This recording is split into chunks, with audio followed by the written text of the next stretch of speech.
Bienvenue sur la chaîne. Rose.1988. Likez, abonnez-vous à la chaîne pour ne pas manquer les histoires intéressantes. Ma belle-fille m'a dit qu'elle ne mangerait pas de nourriture préparée par une femme de ménage, alors je suis partie. Un mois plus tard, elle m'a appelé en pleurant. Le jour où Amber a accouché, personne dans la famille n'a pris la peine de me le dire. J'ai découvert cela plus tard par quelqu'un en dehors de la famille. Je n'ai rien dit, j'ai simplement avalé ma déception et je suis restée dehors devant la chambre d'hôpital pendant 24 heures, toute la nuit. Je voulais vérifier si mon petit-fils avait besoin d'un changement de couche.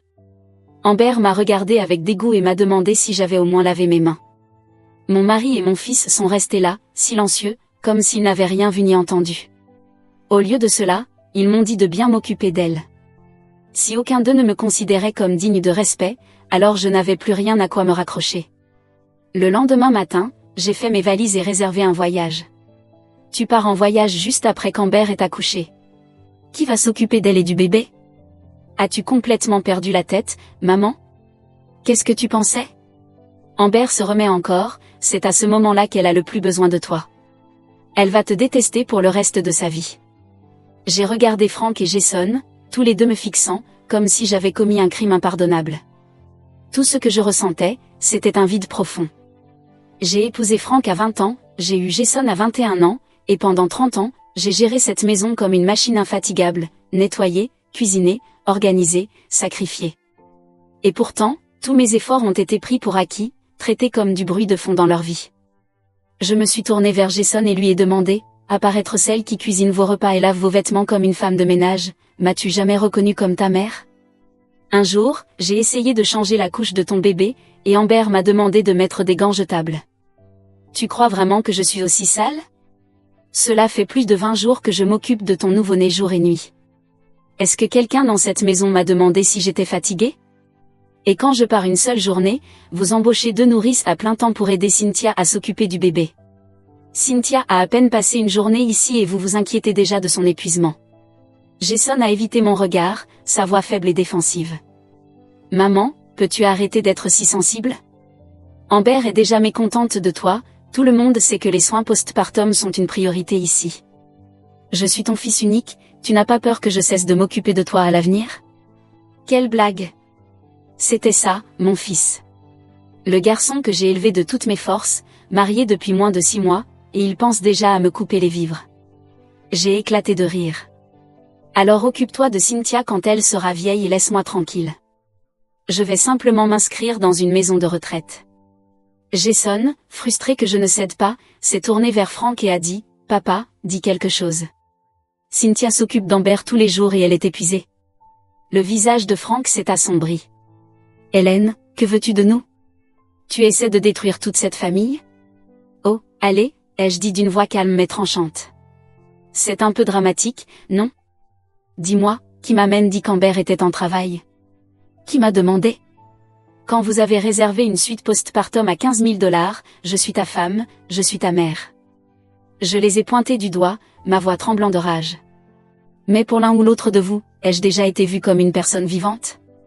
Le jour où Amber a accouché, je l'ai appris par quelqu'un d'autre, pas de vous, et pourtant, je ne me suis pas plainte. J'ai même passé la nuit à préparer de la soupe pour l'emmener. Mais ta femme a dit que je n'étais qu'une servante, qu'elle me trouvait sale, et elle a versé la soupe que j'avais préparée directement à la poubelle. Quand elle m'a humiliée de cette manière, vous êtes tous les deux restés là comme des statues, sans prononcer un mot. Jason, clairement irrité, a répliqué, « Maman, tu peux arrêter de ressasser le passé? Amber vient juste d'accoucher, ses émotions sont instables. Si je la critique sur un détail comme ça et que cela affecte sa production de lait. » La rancœur dans mon cœur s'est approfondie. Tout ce que j'avais fait, c'était exprimer honnêtement ce que je ressentais, mais pour eux, je n'étais qu'une source de perturbation. Mes mains se sont serrées en poing. Alors, quand je voulais simplement tenir le bébé et qu'elle a dit que j'étais sale, qu'est-ce qu'elle voulait dire par là? Jason, devenu plus agité, a répondu, « Tu passes ta journée dans la cuisine, tu es pleine de graisse et de fumée, c'est insupportable. Même moi je ne supporte pas l'odeur, encore moins un nouveau-né. » J'ai frappé ma main sur la table. Alors pourquoi, quand tu manges les repas que je prépare, ça ne te dérange pas que je sois si sale? Ma voix a tremblé et un nœud dans ma gorge m'a presque empêché de parler. Finalement, Frank s'est levé et a dit froidement, Tu es trop émotive en ce moment. Ce n'est pas le moment de parler. Calme-toi. Prépare encore plus de soupe aux légumes ce soir, fais rôtir un poulet et apporte-le à l'hôpital à 18h précise. Les mères postpartum ont besoin de bons nutriments, et la nourriture de l'hôpital ne suffit pas. Tu devrais cuisiner quelque chose de décent. Cynthia ne peut pas non plus avoir faim, tu sais. Elle a des vertiges et des nausées si elle saute un repas. Ce serait mieux si tu apportais le dîner tôt. Puis ils sont partis, en claquant la porte. Je suis restée là, tremblante, incapable de retenir mes larmes plus longtemps. J'ai enfoui mon visage dans mes bras et j'ai éclaté en sanglots. Plus je pleurais, plus je me sentais étouffée. J'ai tout donné pour épouser Franck, même quand toute ma famille était contre. Il n'avait rien, juste des mains vides et des promesses. Je suis restée à ses côtés dans chaque épreuve, l'ai aidé à bâtir son entreprise depuis le début. Quand il a dit qu'il voulait une femme et une mère traditionnelle, j'ai abandonné ma carrière et suis devenue femme au foyer. J'ai dédié ma vie à cette famille, pour être traitée comme une pensée secondaire. Aucun d'eux ne m'a jamais vue comme une personne vivante. Et maintenant, à 50 ans, il m'a fallu toute une vie pour enfin voir qui ils sont vraiment, égoïstes jusqu'au bout. Je suis restée seule dans le salon pendant des heures, puis à 18h05, mon téléphone a sonné. C'était Jason, tu as 5 minutes de retard, où est le dîner? Qu'est-ce que tu essaies de faire? Il a grogné. J'ai répondu calmement, je suis ta mère, pas ta domestique. Je lui ai dit froidement, si ta femme ne mange pas, qu'est-ce que tu fais, en tant que mari? Et ta belle-mère, elle fait quoi? Es-tu soudainement invalide ou es-tu trop avare pour acheter un repas à ta femme? Jason était stupéfait, il ne m'avait jamais entendu lui parler ainsi. Après un moment, il s'est repris et a crié, tu es folle, tu as complètement perdu la tête. Je vais demander à papa de te parler. Mais j'ai raccroché avant qu'il ne puisse finir. J'ai bloqué leurs 2 numéros, réservé un vol pour dans 5 jours, puis je suis allée dans la chambre et j'ai commencé à faire mes valises. À peine avais-je plié quelques chemises qu'un chauffeur est arrivé chez moi. Madame, vous voilà, dit-il surpris. Monsieur Dawson vous appelle sans cesse. Il a pensé que quelque chose était arrivé. Il m'a demandé de venir vérifier, juste devant moi. Il a rappelé Franck et m'a tendu le téléphone. Je ne voulais pas lui compliquer les choses, alors j'ai pris l'appel. La voix au bout du fil était déjà pleine d'irritation. Hélène, pourrais-tu arrêter avec tes scènes? Ça fait toute l'après-midi, tu n'as toujours pas terminé? Tu n'es pas partie en vacances depuis plus de 20 ans, et maintenant tu as envie de partir? Tu sais bien que Cynthia ne supporte pas l'odeur de la graisse, mais elle adore ton poulet rôti au citron. Tu vas sérieusement la laisser avoir faim exprès? La colère que j'avais réussi à contenir a éclaté de nouveau. J'ai laissé tomber les faux semblants et j'ai répliqué vivement. Dis-moi, Franck, est-ce que je suis ta femme ou est-ce qu'elle l'est? Elle ne supporte pas les odeurs de cuisine, alors je suis censée me tuer à la tâche pour elle? Est-ce que je lui dois quelque chose? Si tu tiens tant à son ventre, va cuisiner pour elle toi-même. Hélène, tu as complètement perdu la tête. Tu es folle, il faut que tu demandes de l'aide. Franck a claqué le téléphone avant que je puisse le faire. Je me suis détestée de ne pas avoir raccroché plus vite. Je lui ai rendu le téléphone, il m'a regardé, visiblement mal à l'aise. Madame, tout va bien? Ça va, ai-je répondu en forçant un sourire. Mais à partir de maintenant, je vais probablement avoir besoin de ton aide bien plus souvent. Si l'un de ces deux-là t'appelle pour savoir où je suis, dis-leur ceci, si je mourais aujourd'hui, ça ne les regarderait toujours pas. Le chauffeur m'a regardé, choqué, puis est parti, tournant 3 fois la tête en arrière avant de monter dans sa voiture. Après tout, j'étais celle que tout le monde appelait la femme au foyer parfaite depuis des années dans cette maison, mais aujourd'hui, j'ai enfin arrêté de jouer ce rôle. Ce soir-là, ni Jason ni Franck ne sont rentrés. D'habitude, j'aurais appelé des dizaines de fois, les suppliant de revenir, mais ce soir-là, je n'ai rien dit. J'ai passé toute la journée à profiter du soleil dans le jardin. Il faisait chaud, et les étoiles brillaient haut dans le ciel. Avant, sans eux, je ne pouvais pas dormir la nuit, mais ce soir-là, avant même 22 heures, j'étais déjà profondément endormie. Je me suis réveillée à 5 heures du matin, après m'être lavée. J'ai enfilé mes vêtements de sport et je suis allée courir. Quelques voisins que je connaissais m'ont regardée avec surprise. Ils m'ont dit que j'avais l'air différente aujourd'hui. D'habitude, à cette heure-ci, je serais à la maison, préparant le petit déjeuner pour Franck et Jason, sans jamais mettre un pied dehors. Après avoir préparé le petit déjeuner et m'être assuré qu'il mange, il partait au travail, et je commençais à nettoyer la maison. Jour après jour, la même routine. Les gens ici disaient souvent que j'étais une workaholic. Quand il s'agissait de m'occuper des enfants et de Franck, je faisais tout moi-même, ne laissant jamais rien à d'autres. Les partenaires d'affaires de Franck lui disaient souvent que leur femme devrait apprendre de moi. Franck, quant à lui, fronçait toujours les sourcils et disait que je n'avais pas d'autre talent, que je ne pouvais pas rivaliser avec les autres. Il avait oublié qu'au début de son entreprise, c'était moi qui étais à ses côtés, l'aidant à négocier des contrats. Mais aujourd'hui, j'étais différente. Ce matin, j'ai couru pendant 40 minutes dans le quartier, en sueur. En rentrant, j'ai pris une douche chaude et préparé un bon petit déjeuner pour moi-même. Je me suis assise dans le jardin, profitant de la vue, écoutant de la musique et savourant ce moment de paix. Mais quand j'ai ouvert mon téléphone et vu la nouvelle photo que Cynthia avait postée sur les réseaux sociaux, j'ai failli faire une crise cardiaque. Sur la photo, Franck, qui n'avait jamais touché une poêle de sa vie, était dans la cuisine, en train de cuisiner. Une photo montrait le dîner de la veille, un repas somptueux qu'il avait préparé lui-même, avec des ingrédients ultra frais. Une autre montrait Franck ce matin-là, en train de préparer soigneusement un café pour Cynthia. Je suis restée figée en regardant les commentaires sous la publication, chaque personne louant Franck, le couvrant d'admiration et de « like ». J'ai hésité un instant, puis j'ai écrit un commentaire. Mariée depuis plus de 20 ans, et voilà que j'apprends que mon mari a un certificat de cuisine. Quelle honte, je n'ai jamais eu le privilège de goûter sa cuisine. Peu après, Franck a débarqué à la porte d'entrée, en claquant la porte derrière lui. « Hélène, qu'est-ce que tu es en train de faire ?» Je me suis calmement assise, posant ma tasse de café, et les regarder.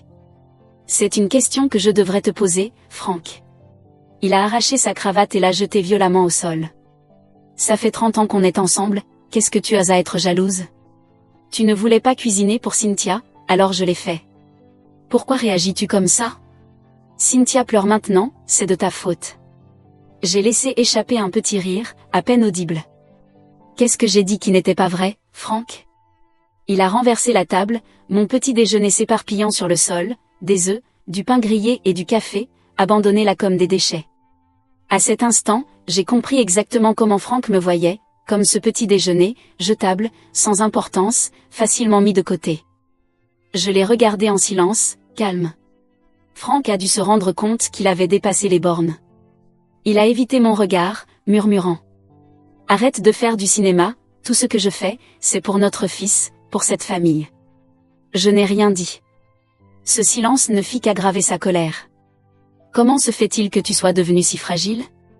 On est mariés depuis 3 décennies, et tout le monde dit que tu as été la femme parfaite, la pierre angulaire de cette famille.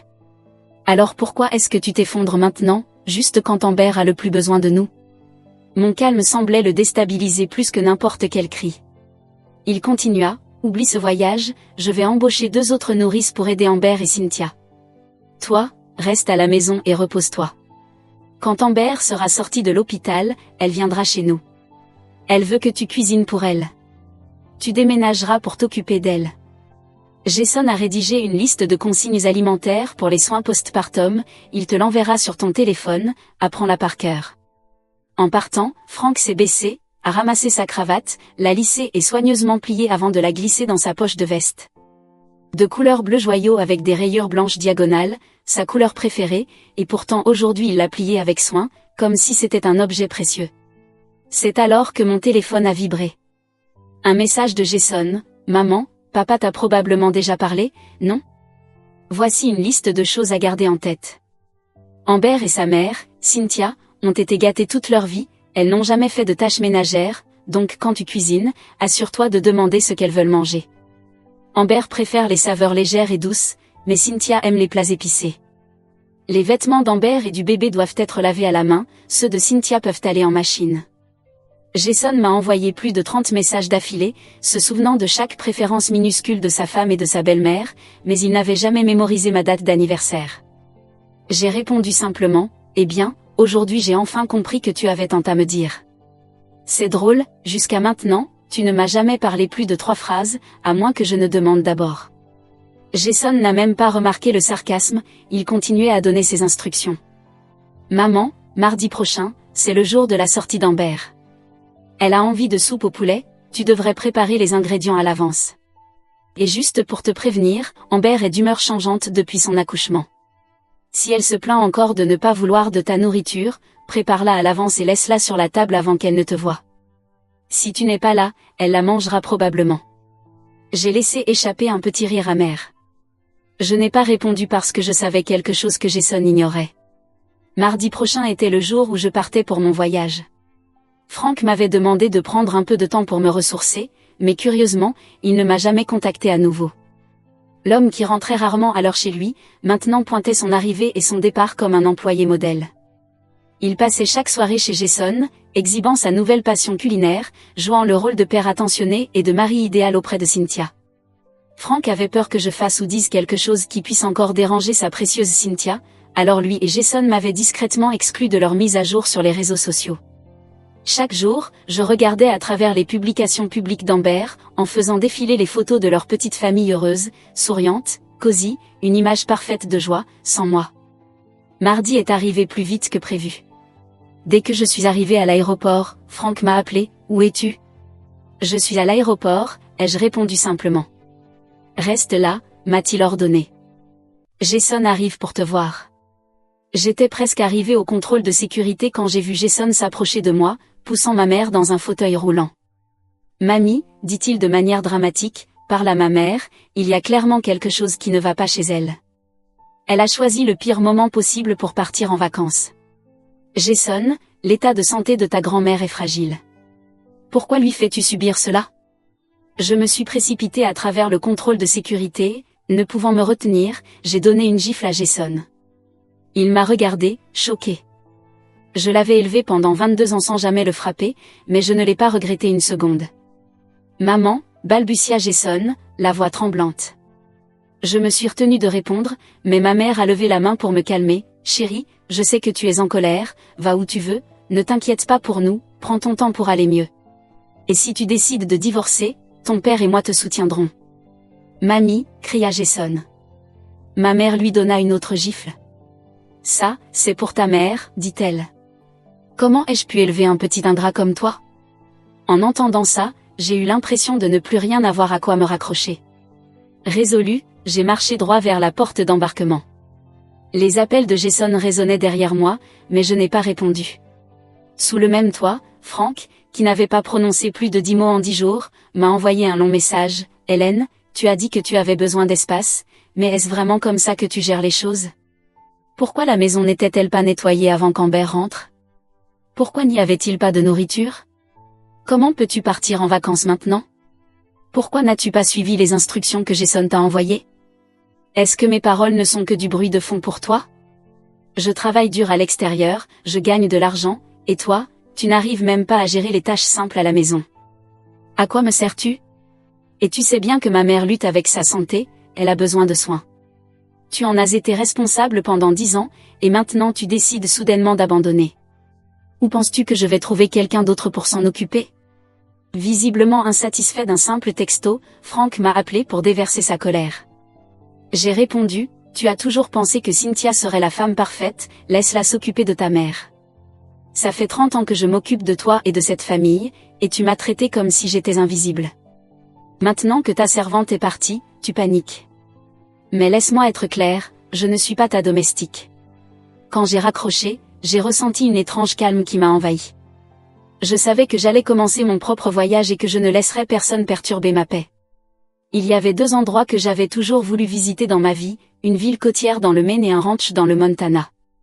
On m'avait dit que les plaines du Montana étaient les plus belles juste avant l'automne, alors j'ai réservé un voyage là-bas, voulant me détendre tant que la météo était encore clémente. J'ai engagé un guide privé local pour me faire découvrir les ranchs et les petites villes, me donnant un avant-goût du style de vie western et de la cuisine locale. L'air était tellement pur qu'il semblait tout juste lavé, et le ciel s'étendait à l'infini, comme s'il pouvait ouvrir ton cœur. Chaque soir, je me couchais à 22h, sombrant dans un sommeil profond et ininterrompu jusqu'à 7h du matin. Je n'avais jamais aussi bien dormi. Cette vie lente et paisible était exactement ce que j'avais rêvé quand j'étais plus jeune. Les 30 dernières années de ma vie avaient été consacrées à la cuisine, à la buanderie, aux tâches ménagères et à une infinité de tâches banales. Maintenant, chaque jour, je visitais un ou deux lieux touristiques et passais le reste de mon temps à faire du cheval et à me promener dans le ranch. Le soir, je m'asseyais sur l'herbe, regardais les étoiles et avais l'impression de revenir à mon enfance. Pendant ce temps, Cynthia n'était pas inactive. Elle a posté à nouveau sur les réseaux sociaux, insinuant subtilement à mon sujet: certaines personnes ont vraiment de la chance, un mari qui les aime, un fils qui est respectueux, et la belle-mère d'Amber qui part en vacances juste après qu'Amber ait accouché. Quand aurai-je un jour la liberté comme Cynthia? Je n'ai pas pu m'en empêcher, j'ai commenté: Cynthia, tu as vraiment une haute opinion de moi. J'ai élevé mon fils pendant plus de 20 ans, et il se souvient de chaque petit détail à ton sujet, mais ne se souvient jamais de mon anniversaire. J'ai été mariée à mon mari pendant des décennies, et je n'ai même pas su qu'il savait cuisiner. On dirait que vous allez bien tous les deux. Cynthia a immédiatement répondu: que veux-tu dire par là? Jason me traite bien à cause de notre fille. Récemment, ton mari a tellement travaillé, courant entre l'entreprise, l'hôpital et la maison d'Amber, qu'il n'a pas eu une minute pour se reposer. Je n'ai pas répondu, mais peu après, Frank a appelé: Hélène, qu'est-ce que tu es en train de faire? Cynthia et moi, on est occupés, enlève ce commentaire. Je sentais mes tempes me lancer des douleurs. Toutes les rumeurs sur Frank que j'avais ignorées au fil des années refaisaient surface dans mon esprit. Frank était beau, avec un visage d'Américain typique et une silhouette qui restait en forme avec les années, ne prenant jamais de poids. C'est son apparence qui m'avait attirée au départ. Après le mariage, il y avait eu des chuchotements. Les gens disaient qu'ils l'avaient vu avec d'autres femmes, voyageant ensemble, parlant de façon intime. Mais à la maison, il jouait toujours le rôle du mari et père dévoué, participant à chaque tâche ménagère, restant rarement dehors tard. Je n'avais donc jamais pris ces rumeurs au sérieux. Mais la nuit où Jason s'est fiancé, j'ai entendu par hasard une conversation entre des proches dans la pièce à côté. Frank a une liaison avec Cynthia depuis des années. Après s'être ennuyé d'elle, il a introduit la fille de Cynthia auprès de son fils, la gardant proche de cette manière. Mon Dieu, c'est dégoûtant. Quelqu'un d'autre a averti: fais attention, ne laisse pas Hélène entendre. Mais les mots s'étaient déjà enfoncés dans mon cœur. À cet instant, tout ce que j'avais refusé de penser pendant des années s'est mis en place. Mon instinct me disait que ces rumeurs n'étaient pas juste des ragots sans fondement. Le 8e jour de mon voyage, l'assistant de Frank m'a appelé pour savoir quand je comptais revenir. Je lui ai répondu paresseusement: je reviendrai quand j'en aurai envie. Peu de temps après, Jason m'a appelé en criant immédiatement: maman, ça fait 8 jours. Combien de temps vas-tu encore rester? As-tu assez profité? Le bébé pleure tous les jours, et Amber et Cynthia ne peuvent pas s'en occuper.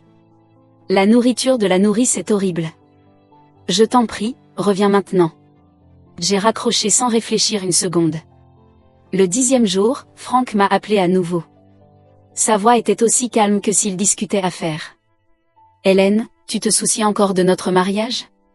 Sans hésiter, j'ai demandé. Quand est-ce que toi et Cynthia avez commencé? Un court silence s'installa à l'autre bout de la ligne avant qu'il n'éclate. T'as perdu la tête? Tu fais juste des histoires. Je ne suis pas allé plus loin, je savais déjà la réponse. Il tenta de contrôler sa colère et énuméra les soi-disant conditions pour préserver notre mariage. Si tu veux continuer ce mariage, dit-il, tu dois faire ce qui suit. Premièrement, occupe-toi de mes besoins quotidiens, y compris des repas et de l'organisation de la maison, sans te plaindre. Deuxièmement, ne t'attends à aucune affection de ma part, sauf lors d'événements sociaux. Reste dans ton coin à la maison, sauf si je t'appelle.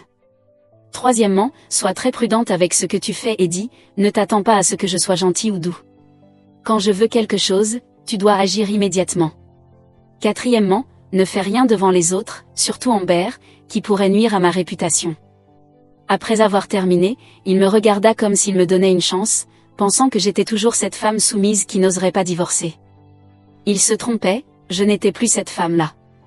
Quant à moi, j'ai passé mes journées à voyager, renouant avec d'anciennes amies et rencontrant l'un des meilleurs avocats spécialisés en divorce de la ville. Le 20e jour de mon voyage, j'ai reçu un appel de Tina, la sœur de Frank.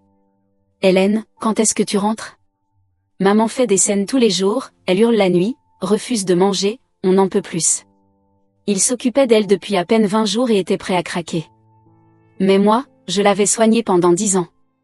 Il pensait toujours que c'était mon devoir de m'occuper d'elle, après tout, je n'avais rien d'autre à faire, donc autant accomplir quelque chose de significatif pour passer le temps.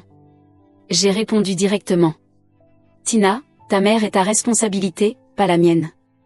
Ton frère dit toujours que Cynthia est la femme parfaite pour lui, pourquoi ne la laisse-t-il pas s'occuper de ta mère?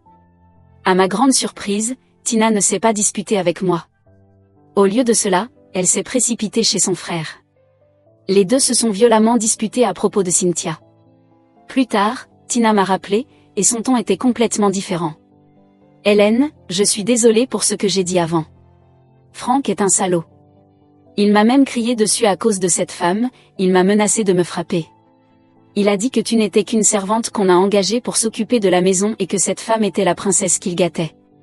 Si tu ne rentres pas vite, il va vraiment te divorcer. Hélène, ne rentre pas, laisse-lui voir le vrai visage de cette femme. Son attitude m'a surprise. Tina n'avait jamais été gentille avec moi, toujours à chercher une raison de me critiquer, mais pour une fois, j'étais reconnaissante pour son soutien. Tant qu'elle ne causait pas plus de problèmes, j'étais prête à l'entendre. Le 30e jour de mon voyage, juste au moment où je me préparais à embarquer pour mon vol retour, l'assistant de Franck m'a appelé. Madame Dawson, Monsieur Dawson m'a demandé de vous informer que si vous ne rentrez pas d'ici 2 jours, vous recevrez un avis de divorce officiel de son avocat. J'ai répondu calmement. Parfait, mon avocat lui a déjà envoyé son avis. Dis-lui de vérifier sa boîte aux lettres. Lorsque l'avion a atterri, je ne suis pas retournée dans le manoir de Franck, mais je suis allée directement à l'ancienne maison que mes parents m'avaient laissée. Comparé à ce vaste domaine de milliers de mètres carrés, cet endroit était modeste, plus petit, plus tranquille, mais c'était le mien. Chaque centimètre de cette maison m'appartenait, à moi et à personne d'autre. Après que la carrière de Franck ait décollé, notre mariage s'était lentement transformé en une simple obligation mutuelle, vis-à-vis de l'enfant et de la famille élargie. À chaque dispute, il me jetait à la figure, cette maison est la mienne. Si ça ne te plaît pas, pars. Il se moquait de moi, me disant même un chien mériterait de l'affection. Après 20 ans, tu n'en vaux même pas la peine. Je m'étais dit que ces mots n'étaient que de la colère, mais maintenant, je savais qu'ils reflétaient exactement ce qu'il pensait. Cette maison, l'investissement initial de mes parents, avait toujours été pour moi une sorte de plan de secours. J'avais fait quelques rénovations ici et là, pensant que mes parents l'utiliseraient plus tard dans leurs années vieillissantes. Maintenant, c'était mon refuge. J'ai passé 2 jours à l'aménager, à la meubler avec tout ce dont j'avais besoin, à la mettre exactement comme je l'aimais. J'étais si épuisée que je m'endormais dès que ma tête touchait l'oreiller, me réveillant à 5 heures chaque matin pour courir dans le parc. Cette liberté, ce calme, ce contrôle de ma vie était un genre de bonheur que je n'avais jamais imaginé possible. Je suis même allée dans un concessionnaire pour m'acheter une voiture, mais juste avant de sortir ma carte, la vendeuse m'a lancé un regard hésitant. Désolée, madame, il semble que votre compte soit gelé. Je suis restée figée, choquée. Quelques secondes plus tard, mon téléphone a sonné. C'était Franck. Hélène, dit-il d'une voix condescendante, 20 ans, je t'ai trop gâtée. Tu veux divorcer, très bien. Laisse-moi te montrer ce que c'est que la vie après un divorce. Sa voix débordait de satisfaction malveillante et un frisson me parcourut l'échine. 20 ans de vie domestique avaient émoussé mes arêtes, affaibli mes instincts, mais maintenant j'étais bien éveillée. J'ai appelé ma meilleure amie, Suzanne, et lui ai demandé de me virer $50 000 au cas où. Elle était furieuse à l'autre bout du fil. Les hommes, tous les mêmes, dès qu'ils ont un peu d'argent, ils deviennent des salauds. Ils oublient celui qui les a soutenus quand ils n'avaient rien. Je savais que quelque chose n'allait pas quand Jason s'est marié. Franck se mettait en 4 pour plaire à Cynthia. Je savais qu'il manigançait quelque chose. Et maintenant on sait qu'ils se sont toujours vus en cachette. Franck pensait que tu ne le quitterais jamais. Il croyait qu'en découvrant la vérité, tu choisirais de rester et de faire semblant de ne rien savoir. Je soupirai. Je suppose que j'ai été trop faible trop longtemps. La voix de Suzanne se radoucit. Chérie, ne te dévalorise pas.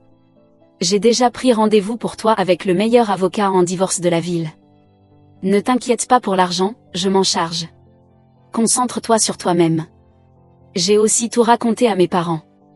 Ils ne m'ont pas réprimandé, ne m'ont pas demandé pourquoi je n'étais pas partie plus tôt. Tout ce que mon père a dit, c'est « N'aie pas peur. Si tu as pris ta décision, ne regarde pas en arrière, fonce. » Ce jour-là, je suis allée à l'hôpital rendre visite à la mère de Franck, Diana. Juste au moment où je tournais dans le couloir près de sa chambre, j'ai vu Franck et Cynthia sortir ensemble. Franck, le matelas de ta mère est trop ferme, ça lui donne des plaies de pression, dit Cynthia, en retirant ses gants. Je viens de les traiter un peu, mais tu devrais vraiment dire aux soignants d'être plus attentifs, elle est trop vieille pour supporter ce genre de douleur. Franck semblait touché, lui tenant doucement le poignet. Tu es incroyable, vraiment. Si Hélène ne revient pas bientôt, je m'assurerai qu'elle voit tout ce que tu as fait. Cynthia lui offrit un sourire doux. Hélène n'a pas eu la vie facile non plus. J'ai déjà dit à Amber de ne pas être trop dur avec elle.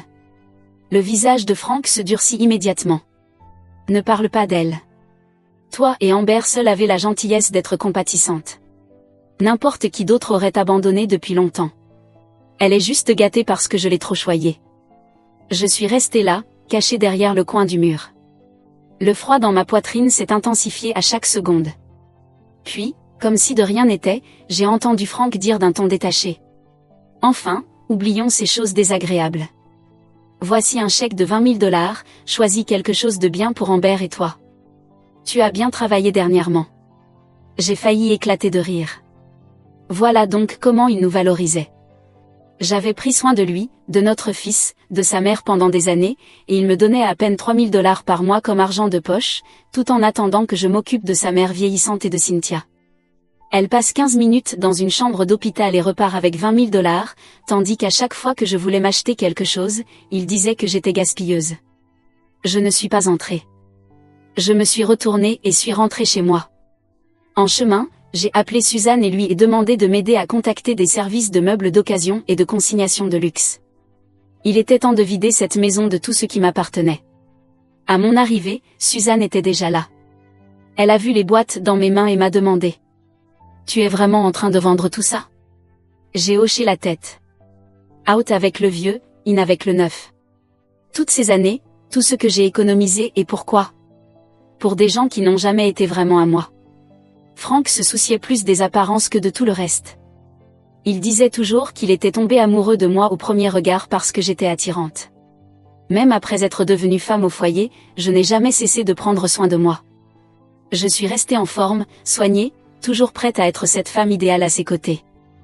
Lorsque nous étions en société, je portais les robes qu'il choisissait, je portais les sacs qu'il achetait, mais tout ça, mes vêtements, mes bijoux, mes chaussures, n'étaient jamais pour moi, c'était pour les apparences, pour maintenir l'illusion d'une famille parfaite et heureuse.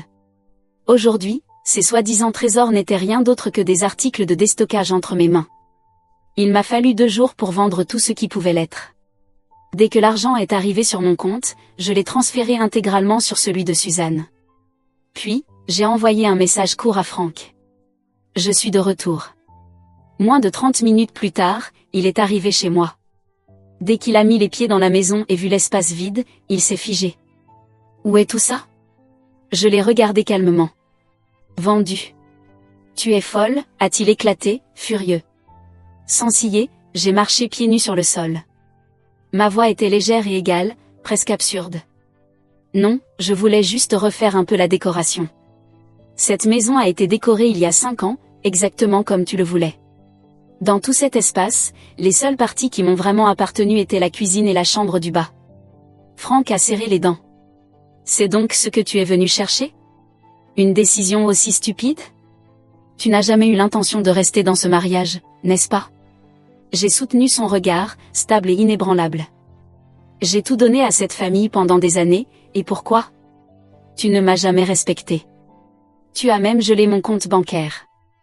Mais c'est bien. Je suppose que tu as bien reçu l'assignation du tribunal maintenant. Juste à ce moment-là, son assistant a jeté un coup d'œil à la porte, sa voix gênée et basse. Monsieur, les papiers du divorce du tribunal viennent d'être livrés. Bien joué, Hélène, a dit Franck d'une voix grondante. Je t'ai soutenue pendant plus de 20 ans, et maintenant tu oses demander le divorce. J'aimerais bien voir quel avocat dans cette ville va oser prendre ton dossier. Sur le balcon, la table et les chaises étaient toujours là. Je me suis calmement servi un café et me suis assise. Mon ton restait composé, comme si nous négocions un contrat commercial. Franck, j'ai passé plus de 2 décennies à m'occuper de toi et de ton fils, et 10 autres à m'occuper de ta mère. J'ai géré chaque tâche ingrate et sans reconnaissance dans ta maison. Tu n'as pas besoin de le reconnaître, mais cela ne signifie pas que mes contributions ne comptent pas. Alors, cette maison et le SUV à 50 000 $ à ton nom, ils sont à moi. J'ai été à tes côtés depuis le début, t'aidant à recevoir des clients, gérer des événements sociaux, m'occupant de chaque détail de ta vie en dehors du bureau.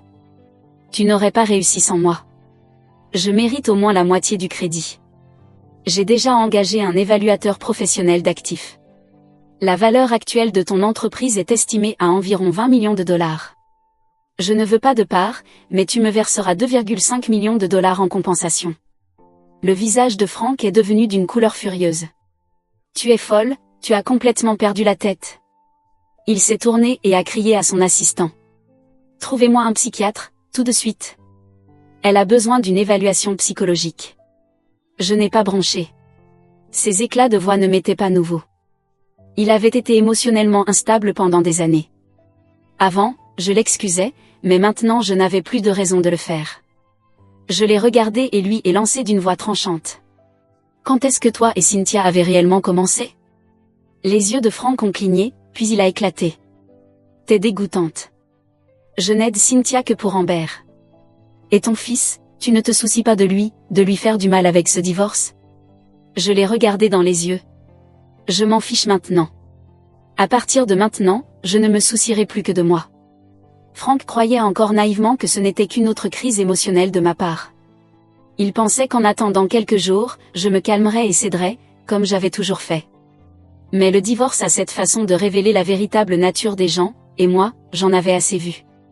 Quand j'ai entendu dire qu'il racontait partout qu'il allait me faire passer une évaluation psychiatrique, j'ai su que je ne pouvais plus prendre de risques. J'avais peur qu'il essaie de me faire interner juste pour me réduire au silence. Le lendemain, j'ai officiellement emménagé dans ma propre maison et installé un système de surveillance intelligent. J'ai dit à mon frère Mike. Si tu n'as pas de mes nouvelles pendant 24 heures, appelle immédiatement la police. Nous avions été mari et femme, mais maintenant, je devais penser comme une survivante. L'audience au tribunal était fixée 2 mois plus tard. Je lui ai dit clairement qu'il devrait accepter la réalité et accepter mes conditions. Ainsi, nous pourrions nous séparer avec dignité. Il n'a pas répondu, mais Jason a été le premier à réagir. Il est allé directement chez ma mère et a éclaté en une crise de colère. Mamie, comment elle ose revenir? Amber vient juste d'accoucher, elle part en vacances pendant 1 mois, elle ne vient même pas la visiter, et maintenant elle veut divorcer de mon père? Elle veut prendre 2 millions de dollars, tout dans cette maison est le fruit du travail de mon père. Elle dépense son argent chaque mois et maintenant elle veut une part de ses biens. Qu'est-ce qu'elle sait faire à part cuisiner et laver? Elle n'est rien de plus qu'une servante glorifiée, elle ne contribue à rien et maintenant elle se cache de moi. Eh bien, tu peux lui dire que je ne la laisserai pas prendre un centime de notre famille. Si elle revient à la maison et reprend ses fonctions, peut-être que je lui donnerai une petite allocation. Il n'avait même pas terminé que Mike est intervenu et l'a envoyé directement au sol. Espèce de petit ingrat, rugit Mike. Comment oses-tu insulter ta mère comme ça, après tout ce qu'elle a fait pour toi? Voilà comment tu la remercies? Mon fils de 1,80 m est tombé en arrière, surpris, heurtant le sol. Il a essayé de prendre un air dur, mais n'a pas osé riposter. Elle a choisi cette vie, je ne l'ai jamais forcée, murmura-t-il, défiant. Des conneries, répliqua Mike, bouillant de rage. Écoute-moi bien, tu n'as de valeur pour cette famille que grâce à ta mère. Sans elle, tu n'es rien, tu n'es même pas digne de rien. Va-t'en. Jason se leva précipitamment, le visage rouge et humilié. En atteignant la porte, il me vit debout, et son expression changea instantanément. Il passa de l'arrogance à un pitoyable numéro de comédie, en quelques secondes. Maman, tonton m'a frappé. Il aurait dû frapper plus fort, répondis-je froidement. Jason me regarda, visiblement perdu, jusqu'à ce qu'une autre gifle lui fût administrée. Cette fois, j'avais mis toute ma force dans ce geste. Il chancela, abasourdi, tenant sa joue. Maman, tu m'as réellement frappé? Je le fixai dans les yeux, ma voix calme et posée. C'est ce que tu me devais, et à partir de ce jour, je coupe tous les liens avec toi. Je ne suis plus ta mère. Le visage de Jason se déforma de colère. Il me pointa du doigt, tremblant. Très bien, tu le regretteras. Dans son esprit, mon soi-disant regret viendrait probablement au moment où Frank accepterait de me divorcer, mais il n'avait aucune idée que je n'avais jamais eu peur de ce moment, pas une seconde. Devant le tribunal, Frank me regardait avec un air partagé, les sourcils froncés. Hélène, comment en sommes-nous arrivés là? Si tu pensais que l'allocation que je te donnais n'était pas suffisante, je peux l'augmenter. Si les tâches ménagères te fatiguent, nous engagerons de l'aide. Tu peux aussi utiliser mon chauffeur quand tu veux. Je ne répondis pas. Je le fixai avec un sourire moqueur. Il fronça les sourcils. Tu es vraiment aussi déterminé à partir? Je le regardai, ma voix basse mais tranchante. Toi et Cynthia vous êtes rencontrés il y a 5 ans, n'est-ce pas? Ses yeux clignèrent un instant. Je me retournai et commençai à monter les marches du tribunal. Derrière moi, il tenta encore. Bon, d'accord, on s'est rencontrés il y a 5 ans, mais il n'y a rien d'inapproprié. Tu ne me fais pas confiance? Au moins, fais confiance au père d'Amber. Les hommes ne disent jamais toute la vérité, et je savais exactement qui avait le pouvoir dans la famille de Cynthia. Son père était un homme doux et indécis, un homme qui préférait jouer à l'aveugle plutôt que de confronter la vérité. Le processus de divorce se déroula étonnamment bien, presque de manière suspecte, mais je n'allais pas remettre en question cette séparation nette. En sortant du tribunal et en me dirigeant vers le taxi qui m'attendait, Jason sauta hors de la voiture de Frank.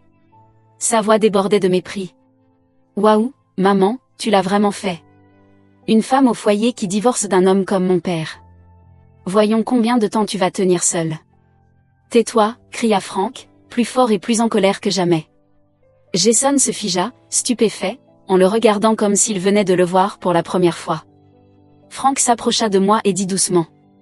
Laisse-moi te conduire chez toi. Je secouai la tête. Ce n'est pas nécessaire. Au revoir, Frank. Le taxi s'éloigna lentement, et dans le rétroviseur, je vis Frank toujours là, me regardant partir. Peut-être ressentait-il du regret, mais cela ne comptait plus. Lorsque je suis arrivée chez moi, mes parents m'attendaient déjà avec un repas chaud. C'était la première fois de ma vie que je célébrais un divorce, et je ne m'étais jamais sentie aussi légère, aussi libre. Pendant le dîner, Mike sourit soudainement et dit « Hélène, j'ai une petite faveur à te demander. » Je le regardai. « Vas-y. » Il sourit encore plus largement. « Pourrais-tu emmener maman et papa en voyage ? C'est quelque chose que je voulais faire depuis longtemps, mais Rachel et moi sommes toujours trop occupés pour y arriver. » Bien sûr. Je savais qu'il ne cherchait pas seulement à réaliser un souhait, il voulait m'aider à guérir, à me donner une nouvelle perspective et à changer de décor. Et cela me touchait plus qu'il ne le savait. Je hochai la tête et répondis.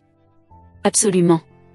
Le jour suivant, Mike avait déjà réservé notre voyage dans la vallée de Napa, un endroit que mes parents avaient toujours rêvé de visiter, mais n'avaient jamais eu l'occasion de découvrir. Des vignes qui s'étendaient à perte de vue, un complexe de luxe calme avec des sources chaudes naturelles, une cuisine raffinée et des vins exquis. Un rythme de vie lent et paisible, exactement ce dont nous avions besoin. Avant de partir, Mike me glissa discrètement un chèque de $20 000 dans la main. « C'est pour les frais de voyage, dit-il doucement. Merci de t'occuper d'eux pendant le voyage. J'ai déjà tout organisé, hôtel et transport. Tu n'as qu'à te détendre et profiter. » Une chaleur m'envahit, et j'ai failli verser une larme. Pendant des années, j'avais tout donné à mon mariage, à mon fils et à cette maison, souvent au détriment de mes propres parents. Et pourtant, ils n'avaient jamais rien dit. Maintenant, j'avais enfin l'occasion de leur rendre ce qu'ils m'avaient donné, de profiter simplement de la vie ensemble. Je n'ai parlé du voyage qu'à Suzanne. Elle vint nous voir à l'aéroport pour nous dire au revoir en personne, me serrant fort dans ses bras et me taquinant. À ton retour, on ouvre le studio dont on parlait et tu seras ma partenaire en affaires. La vallée de Napa était époustouflante. Chaque vignoble ressemblait à une peinture. Mes parents rayonnaient de bonheur, et pour la première fois depuis des années, je me sentais à nouveau vraiment libre. En savourant un verre de vin sous le soleil de l'après-midi, en lisant sous les oliviers, en prenant des photos et en riant sans culpabilité, le temps appartenait enfin de nouveau à moi. Un mois plus tard, sans prévenir, j'ai reçu un message d'Amber. Son ton était inhabituellement doux. « Hélène, puis-je te demander quelque chose ? Qu'est-ce qui se passe vraiment entre Frank et ma mère ?» Je répondis froidement.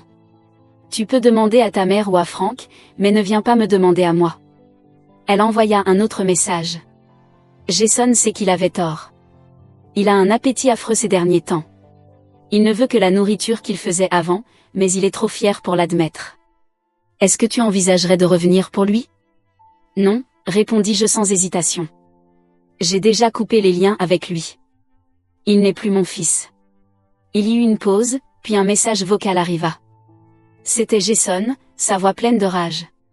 Très bien, ne reviens pas. Personne n'a besoin de toi de toute façon. Je souris et déposai mon téléphone. Voilà le vrai lui. Quelques jours plus tard, mon téléphone sonna à nouveau. C'était la sœur de Frank.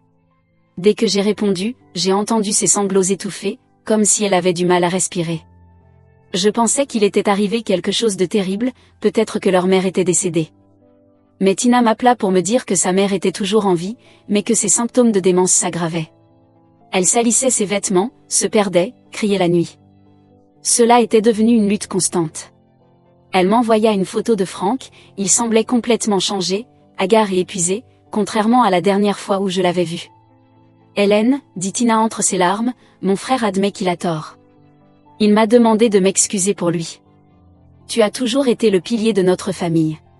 Sans toi, tout serait tombé en ruine. S'il te plaît, reviens. Nous avons besoin de toi. Je regardais les collines au loin, ma voix calme mais ferme. Je me suis occupée de vous tous pendant 10 ans.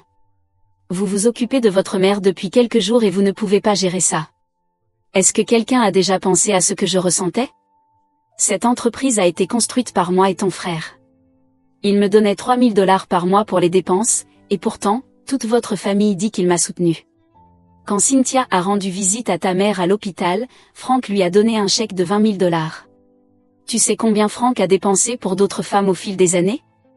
Tu peux demander à n'importe qui, mais ne viens pas me demander de faire quelque chose pour lui. Je n'avais jamais parlé des années de souffrance que j'avais endurées, mais maintenant je réalisais que si je ne m'exprimais pas, personne ne saurait combien j'avais sacrifié pour ce mariage.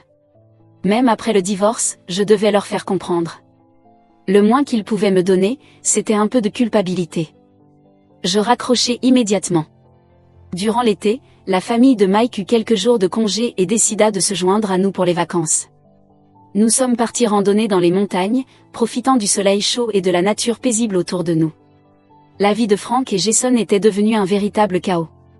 Cynthia avait emménagé dans l'appartement de luxe de Jason, passant ses journées entre le spa et les magasins, ignorant totalement tout ce qui avait trait à la maison.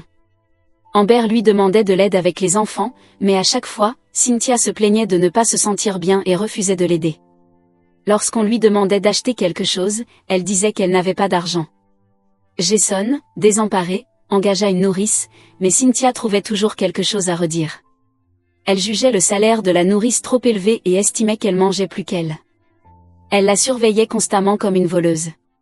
La situation devint encore plus ridicule lorsque, à 3 mois, le bébé de Jason eut une réaction allergique après que Cynthia, sans réfléchir, lui ait donné du jaune d'œuf. Lorsque Jason découvrit cela, il était furieux. Le bébé dut être hospitalisé. Quand le médecin lui demanda ce qui s'était passé, Cynthia accusa la nourrice, prétendant qu'elle ne surveillait pas suffisamment l'enfant. Furieuse, la nourrice démissionna sur le champ. Amber et Jason s'engagèrent dans une violente dispute. Amber tenta de défendre sa mère, mais Jason en avait assez. Il menaça Cynthia de ne plus jamais remettre les pieds chez eux. Si quoi que ce soit arrive au bébé, je m'en prendrai à ta mère. Cynthia se précipita en larmes chez Frank, mais il se tourna vers Jason et le gronda. Puis, incroyable, Cynthia et son mari emménagèrent chez moi. Son mari, bien que parfois agissant comme un homme, retournait à la maison pour les repas et pouvait cuisiner. Mais Cynthia se moquait de la maison et négligeait tout. Frank avait de graves problèmes d'estomac, mais Cynthia, incapable de vivre sans nourriture épicée, jeta ses médicaments comme des déchets. Frank continua de supporter cela jusqu'au jour où il dut partir en voyage d'affaires et que Tina, ayant d'autres obligations, laissa sa mère sous la garde de Cynthia pour 2 jours. La mère de Frank, atteinte de démence et également paralysée, ne pouvait pas s'occuper d'elle-même. Le premier jour, Cynthia engagea une aide-soignante pour gérer la situation, mais lorsque sa belle-mère eut un accident dans son lit, elle refusa de nettoyer. Le deuxième jour, Cynthia passa tout son temps sur son téléphone, complètement indifférente à la situation de la mère de Frank. La pauvre femme tenta de se lever seule, mais elle tomba et ne pouvait plus bouger, hurlant de douleur.